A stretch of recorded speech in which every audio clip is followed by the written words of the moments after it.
दोस्तों, आज गंगा दशहरा व्रत की कथा सुनते हैं। तो चलिए शुरू करते हैं।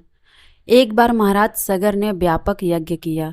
उस यज्ञ की रक्षा का भार उनके पौत्र अंशुमान ने संभाला। इंद्र ने सगर के यज्ञीय अश्व का अपहरण कर लिया। यह यज्ञ के लिए विघ्न था। परिणामतः अंशुमान ने सगर की 60,000 प्रजा लेकर अश्व को खोजना शुरू कर दिया। सारा भूमंडल खोज लिया पर अश्व नहीं मिला। फिर अश्व को पाताल लोक में खोजने के लिए पृथ्वी को खोदा गया। खुदाई पर उन्होंने देखा कि साक्षात भगवान महर्षि कपिल के रूप में तपस्या कर रहे हैं। उन्हीं के पास महाराज सगर का अश्व घास चर रहा है। प्रजा उन्हें देखकर चोर चोर चिल्लाने लगी।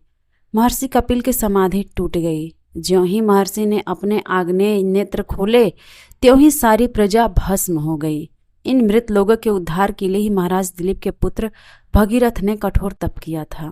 भगीरथ के तप से प्रसन्न होकर ब्रह्मा ने उनसे वर मांगने को कहा, तो भगीरथ ने गंगा की मांग की।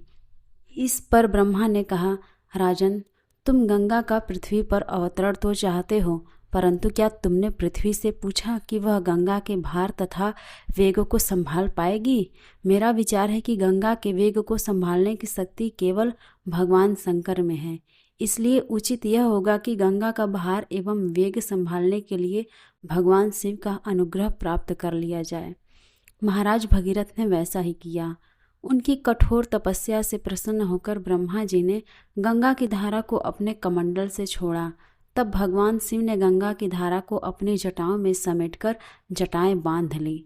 इसका परिणाम यह हुआ कि गंगा को जटाओं से बाहर निकालने का पथ नहीं मिल सका।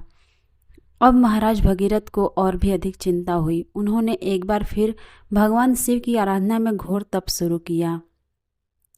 तब कहीं भगवान शिव ने गंगा की धारा को मुक्त करने का वरदान दिया। इस प्रकार शिवजी की जटाओं से छूटकर गंगा जी हिमालय की घाटियों में कलकल निनाद करके मैदान की ओर मुड़ी।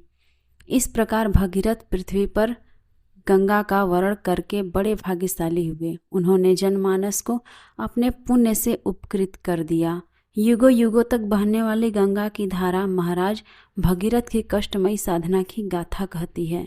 गंगा प्राणी मात्र को जीवन दान ही नहीं देती, मुक्ति भी देती है। इसी कारण भारत तथा विदेशों तक में गंगा की महिमा गाई जाती है। तो आज की कहानी कैसी लगी कमेंट करके ज़रूर बताइएगा, और अगर चैनल पर नए हैं तो चैनल को सब्सक्राइब ज़रूर कीजिएगा।